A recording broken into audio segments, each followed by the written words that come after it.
Dans l'actualité internationale, Israël a menacé de poursuivre son offensive pendant le Ramadan dans la bande de Gaza si les otages n'étaient pas libérés d'ici là. Le Hamas faisant état lundi de plus de 29 000 morts en plus de 4 mois de guerre dans le territoire palestinien assiégé et dévasté. Le ministre brésilien des Affaires étrangères, Mauro Vieira, a convoqué l'ambassadeur israélien au Brésil après que le président Lula a été déclaré persona non grata en Israël pour ses propos comparant la guerre à Gaza à la Shoah.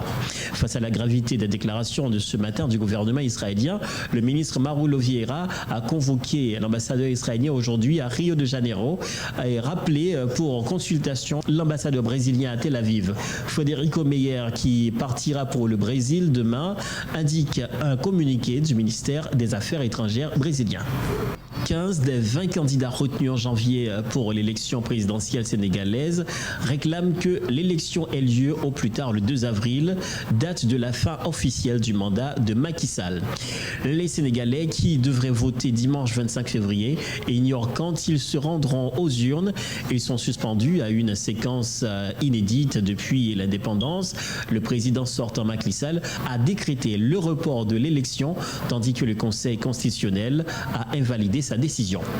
Et pour finir, Zelensky reconnaît une situation extrêmement difficile en plusieurs points du front. Le président ukrainien Volodymyr Zelensky a admis lundi 19 février que l'armée ukrainienne était confrontée à une situation extrêmement difficile face aux forces russes qui profitent, selon lui, du retard des Occidentaux dans la fourniture de leur aide militaire.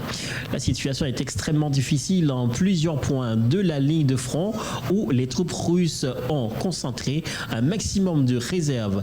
Elles mettent à profit le retard dans l'aide à l'Ukraine, a déclaré Volodymyr Zelensky dans son message quotidien, ajoutant que son pays manquait d'artillerie et avait autant besoin de défense anti-aérienne pour la ligne de front que d'armes de plus longue portée.